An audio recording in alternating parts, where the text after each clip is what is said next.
श्री स्वामी समर्थ. नमस्कार मंडळी, स्वागत आहे तुमचे माझ्या युट्यूब चॅनलवरती. आजचा दिवस तुम्हाला खूप छान सुखाचा आनंदाचा जाऊ हीच मी स्वामींच्या चरणी प्रार्थना करते आणि आज या नवीन व्हिडिओला सुरुवात करते. येत्या 25 जानेवारीला म्हणजेच रविवारी आलेली आहेत रथसप्तमी. आपल्या हिंदू धर्मामध्ये रथसप्तमीला खूप महत्त्व आहे.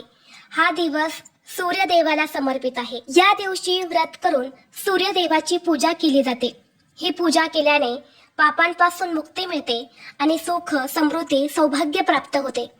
तसेच आपल्या आयुष्यामध्ये सूर्यासारखे तेज राहते. रथसप्तमी म्हणजे या दिवशी सूर्य जयंती साजरी केली जाते आणि याच दिवशी प्रथमच पृथ्वीवर सूर्याची किरणे पडली होती. म्हणून या दिवशी सूर्यदेवाची पूजा ही केली जाते. यंदा योगायोगाने ही रथसप्तमी रविवारी आलेली आहे. रथसप्तमी ही तिथी देखील सूर्यदेवाला समर्पित आहे आणि रविवार हा देखील सूर्यदेवाला समर्पित असणारा दिवस आहे. त्यामुळे अतिशय दुर्मिळ योगायोग जो आहे तर तो निर्माण झालेला आहे आणि म्हणून यंदा रथसप्तमीचं महत्त्व हे सुद्धा अधिकच वाढलेलं आहे.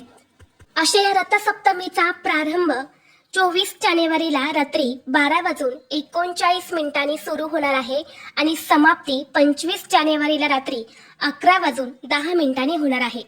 आणि म्हणून उदय तिथीनुसार रथसप्तमी ही 25 जानेवारी म्हणजेच रविवारी साजरी केली जाणार आहे. मंडळी, रथसप्तमीला सूर्यदेवाचा जन्मदिन म्हणून साजरे केले जाते. या दिवशी सूर्यदेव 7 घोड्यांच्या रथावरून उत्तरायणाकडे प्रवास सुरू करतात. म्हणून हिवाळा संपतो आणि उन्हाळा सुरू होतो असे मानले जाते. आणि याच दिवशी सूर्यदेवाची पूजा केल्याने आरोग्य, दीर्घायुष्य, यश, संपत्ती आणि पापांचा नाश होतो. त्वचा रोग, डोळ्यांचे विकार, रक्तविकार हे देखील दूर होतात. या दिवशी आदित्य स्तोत्राचं पठण केल्याने सर्व संकटांपासून मुक्ती मिळते. कारण बघा, रामायणामध्ये सुद्धा श्रीरामाला वशिष्ठ ऋषींनी हे स्तोत्र सांगितले होते आणि म्हणून या दिवशी आदित्य हृदय स्तोत्र पठण करणे अत्यंत शुभ मानले जाते. रथसप्तमी हा दिवस अतिशय महत्त्वाचा आणि शुभ असल्यामुळे या दिवशी काही प्रभावी सेवा आणि उपाय सुद्धा केले जातात. खास करून रथसप्तमीच्या दिवशी सूर्यदेवाची पूजा करून दूध उतू घातले जाते. म्हणजेच या दिवशी अग्नीला दूध समर्पित केले जाते. दूध ज्या दिशेला उतू जाईल तिकडे समृद्धी येते असं म्हटलं जातं. आणि म्हणून रथसप्तमीच्या दिवशी सूर्यपूजनाबरोबरच अग्नीला दूध अर्पण करणे अतिशय शुभ मानले जाते. आणि म्हणून या दिवशी प्रत्येकाच्या घरामध्ये सकाळी दूध उतू घातले जाते आणि आपल्याला हेच दूध उतू घालताना त्या दुधात एक वस्तू टाकायची आहे. ही वस्तू त्या दुधात टाकल्याने फक्त 24 तासातच घरात चहूबाजूने पैसा येईल, राजासारखे जगाल, राजयोग येईल आणि घरातील गरिबी, दरिद्री ही कायमची दूर होईल. कुटुंबाची, मुलांची, पतीची अगदी भरभरून प्रगती होईल.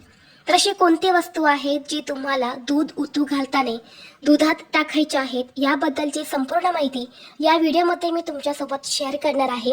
त्यामुळे तुम्ही हा व्हिडिओ स्किप न करता शेवटपर्यंत नक्की पहा. चॅनलवरती नवीन असाल तर सबस्क्राईब करा आणि असेच माहितीपूर्व नवनवीन व्हिडिओ पाहण्यासाठी बेल आयकॉनलाही प्रेस करा. म्हणजे जेव्हा कधी मी नवीन व्हिडिओ अपलोड करेल त्याचं नोटिफिकेशन सर्वात अगोदर तुम्हाला भेटेल आणि तुम्ही एक पण व्हिडिओ मिस करणार नाही.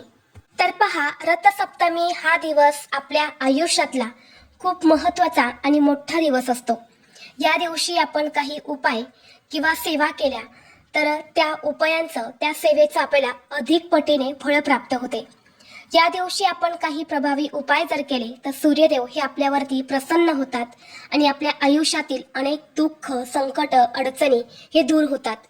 आता या रथसप्तमीच्या दिवशी स्नानाला खूप महत्त्व दिलं जातं. या दिवशी पवित्र गंगेवरती जाऊन स्नान केले जाते. परंतु सर्वांनाच पवित्र गंगेवरती जाऊन स्नान करणं शक्य होत नाही. म्हणून या दिवशी अंघोळीच्या पाण्यामध्ये आपल्याला गंगाजल, थोडेसे तीळ, त्याचबरोबर लाल चंदन हे अंघोळीच्या पाण्यात टाकायचं आहे आणि या पाण्याने आपल्याला स्नान करायचं आहे. पूर्ण डोक्यावरून हे जे स्नान आहे तर हे आपल्याला करायचं आहे. ज्या प्रकारे आपण मकर संक्रांतीला भोगीच्या दिवशी स्नान करतो अगदी त्याच पद्धतीने रथसप्तमीला सुद्धा हे स्नान जे आहे तर ते आपल्याला करायचं असतं. अगदी घरातील लहान मुलांपासून ते मोठ्यांपर्यंत सर्वांनी या ज्या वस्तू मी सांगितल्या तर त्या अंघोळीच्या पाण्यामध्ये टाकून तुम्हाला स्नान करायचं आहे. या रथसप्तमीच्या दिवशी स्नानाचा शुभ मुहूर्त असणार आहे सकाळी 5:26 ते 7:13 सुमारे 1 तास 47 मिनिटे हा काळ अत्यंत शुभ आहे. कारण या काळात स्नान केल्याने सर्व दुःख रोग हे दूर होतात. स्वच्छ स्नान करून झालं की लगेच तुम्हाला एक खूप महत्वाचं काम करायचं आहे. ते म्हणजे सूर्यदेवाला जल अर्पण करायचं आहे, सूर्याला अर्घ्य द्यायचं आहे. बघा, रथसप्तमीचा जो काही सण आहे, या दिवशी आपण जे काही व्रत करतो, पूजा करतो, तर ती सूर्यदेवाला जल अर्पण केल्याशिवाय पूर्ण होत नाही. म्हणून या दिवशी तुम्हाला सूर्यदेवाला जल अर्पण करायचं आहे. जल अर्पण करताना शुद्ध पिण्याचं पाणी घ्यायचं आहे. त्या पाण्यामध्ये थोडेसे तीळ, लाल चंदन, हळद, कुंकू, अक्षदा, लाल रंगाची फुलं टाकून तुम्हाला सूर्यदेवाला हे जल जे आहे तर ते अर्पण करायचं आहे. या दिवशी सूर्याला जल अर्पण करणे अत्यंत शुभ मानले जाते. सूर्याला जल अर्पण केल्याने उद्योग व्यवसायामध्ये वृद्धी होते. आयुष्यामध्ये काही अडचणी असेल, समस्या असेल तर ते देखील दूर होतात. आरोग्यासंबंधित काही अडचणी असेल तर त्या सुद्धा नष्ट होतात. सुख, समृद्धी, ऐश्वर, संपत्ती प्राप्त होते आणि सूर्यदेवाची कृपा ही आपल्यावरती कायम राहते. आणि म्हणून या दिवशी सूर्यदेवाला जल अर्पण केले जाते. आता या दिवशी सूर्यदेवाला जल अर्पण करताना जेव्हा सकाळी सूर्य उगवतो त्याच वेळी तुम्हाला सूर्याला जल अर्पण करण्याचा जास्तीत जास्त प्रयत्न करायचा आहे. आणि अगदीच सकाळी तुम्हाला शक्य झालं नाही तर मग तुम्ही 7-7:30 वाजेपर्यंत हे जल जे आहे तर ते अर्पण करू शकता. आता जेव्हा आपण या दिवशी सूर्यदेवाला जल अर्पण करणार आहे तेव्हा तुम्हाला हे जल, हे पाणी जे आहे तर ते डायरेक्ट जमिनीवरती पडेल असं अर्पण करू नका. एखादं भांडं घ्या किंवा एखादं झाड असेल तर तिथे तुम्ही हे जल जे आहे तर ते अर्पण करा. जल अर्पण करून झालं की त्या भांड्यातलं पाणी तुम्ही तुळस सोडून कोणत्याही झाडाला घालू शकता. परंतु चुकूनही आपल्या जमिनीवरती हे पाणी पडेल अशा पद्धतीने हे जल जे आहे तर ते अर्पण करू नका. आणि जल अर्पण करत असताना ओम गृणी सूर्याय नमः, ओम गृणी सूर्याय नमः या मंत्राचा जप करायचा आहे. आता या रथसप्तमीच्या दिवशी घरातील प्रत्येक व्यक्तीने, अगदी लहान मुलांपासून ते मोठ्यांपर्यंत सर्वांनी सूर्यदेवाला जल अर्पण करावं असं सांगितलं जातं. परंतु सर्वांना शक्य नसेल तर घरातील एक तरी सदस्याने सूर्याला जल अवश्य अर्पण करायचं आहे. आणि जर सर्वांना शक्य झालं तर सर्वांनी हे जल जे आहे तर ते अर्पण करायचं आहे.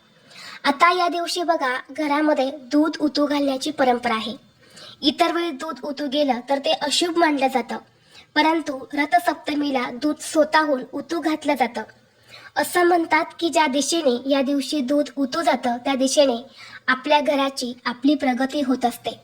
आणि जर उत्तर दिशेला किंवा पूर्व दिशेला हे दूध उतू गेलं तर ते खूप शुभ मानलं जातं. आता हे दूध कसं उतू घालतात तर पहा, आता जे सिटीमध्ये राहतात, शहरात राहतात तर ते शेगडीवरती, म्हणजे गॅस शेगडी असते तर त्यावरतीच एखादं मातीचं भांडं ठेवतात आणि त्यात दूध उतू घालतात. परंतु दूध उतू घालण्यासाठी बघा, गाईच्या शेणाच्या ज्या गवळ्या असतात तर त्यावरती हे दूध उतू घातलं जातं. आता जिथे पूजेचं साहित्य मिळते तिथे तुम्हाला गाईच्या शेणाच्या गवळ्या ज्या आहेत तर त्या सुद्धा भेटून जातील. त्या तुम्हाला आणायच्या आहेत. एका खराब झालेल्या प्लेटमध्ये तुम्हाला त्या गाईच्या शेणाच्या गवळ्या ठेवायच्या आहेत. त्यामध्ये 1 ते 2 कापूर वड्या ठेवायच्या आहेत आणि त्यानंतर त्या गवळ्या तुम्हाला जाळायच्या आहेत. आणि यानंतर एक मातीचं बोळकं जे असतं तर ते घ्यायचं आहे. मकर संक्रांतीला आपण जे काही सुगड पूजत असतो तर त्याचे तुमच्याकडे छोटे बोळके असेल तर त्यातील तुम्ही एखादं घेतलं तरी सुद्धा चालेल.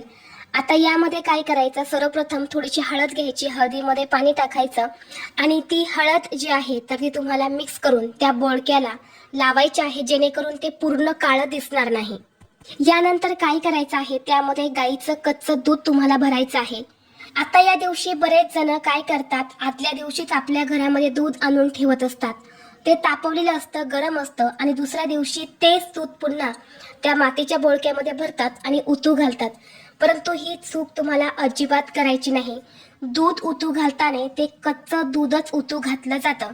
म्हणून तुम्हाला दूध आणताना फ्रेश दूध आणायचं आहे आणि ते उतू घालायचं आहे. आणि तेच दूध उतू घालताना त्या दुधामध्ये तुम्हाला एक खूप महत्त्वाची गोष्ट टाकायची आहे, ते म्हणजे 1 रुपयाचं 1 नाणं. तर 1 रुपयाचं एक नाणं जे आहे तर ते तुम्हाला त्या दुधामध्ये टाकायचं आहे. थोडीशी साखर टाकायची आहे, थोडंसं केसर टाकायचं आहे आणि हे बोळकं जे आहे तर ते तुम्हाला गाईच्या शेणाच्या गवऱ्यावरती ठेवायचं आहे आणि त्यानंतर दूध हे तुम्हाला उतू घालायचं आहे. दूध उतू गेल्यानंतर तुम्हाला तिथून उचलायचं आहे. त्याचा नैवेद्य हा सूर्यदेवाला देखील दाखवायचा आहे आणि त्यानंतर घरातील सर्वांनी प्रसाद म्हणून तो ग्रहण करायचा आहे. आता त्यामध्ये जे 1 रुपयाचं नाणं असणार आहे तर ते तुम्हाला तुळशीच्या मातीमध्ये दाबायचं आहे. ज्या प्रकारे तुळशीची वाढ होते त्याच पद्धतीने आपल्या घराची देखील प्रगती व्हायला सुरुवात होते. घरामध्ये राजयोग येतो आणि पैशासंबंधित सर्व समस्या या देखील दूर होतात. तर असा हा एक उपाय जो आहे तर तो तुम्हाला अवश्य रथसप्तमीच्या दिवशी दूध उतू घालताना करायचा आहे. खूप महत्त्वाचा उपाय आहे, त्यामुळे तुम्ही नक्की करा. ज्या प्रकारे दूध उतू जातं त्या पद्धतीने आपल्या घरामध्ये धनसंपत्ती पैसा जो आहे तर तो येत असतो. घरामध्ये कधीही आर्थिक अडचणी ज्या आहेत तर त्या येत नाही. बऱ्याच वेळा असं आपण बोलत असतो की एखादा व्यक्ती जो आहे तर तो खूप जास्त पैसे खर्च करत असतो. आपण सहज म्हणतो की याचे खूप उतू चालले आहे किंवा याचं खूप उतू चाललं आहे, याच्याकडे पैसा खूप दिसतोय, असं आपण सहज म्हणत असतो. पण अगदी त्याच पद्धतीने या दिवशी दूध आपण उतू जाऊ दिले तर आपल्या घरामध्ये सुद्धा लक्ष्मी ही कायम टिकून राहत असते. आपल्या कुटुंबाची प्रगती ही भरभरून होत असते. आता जर तुम्हाला या दिवशी गाईच्या शेणाच्या गवऱ्या भेटल्याच नाही तर काही हरकत नाही. तुम्ही तुमच्या गॅस शेगडीवरती सुद्धा हे दूध जे आहे तर ते उतू घालू शकता. परंतु जर तुम्हाला गाईच्या शेणाच्या गवऱ्या भेटल्या तर त्याच वरती हे दूध घालण्याचा जास्तीत जास्त प्रयत्न करा. नाही भेटल्या तर मग तुम्ही शेगडीवरती घालू शकता. तर ही अत्यंत महत्त्वाची माहिती मला तुमच्यापर्यंत शेअर करायची होती. व्हिडिओ तुम्हाला आवडला तर लाईक करा, चॅनलवरती नवीन असाल तर सबस्क्राईब करा आणि हा व्हिडिओ आपल्या मित्रपरिवारासोबत जास्तीत जास्त शेअर करा. चला तर मग भेटू असाच पुढल्या एका नवीन व्हिडिओमध्ये. तोपर्यंत सर्वांना श्री स्वामी समर्थ.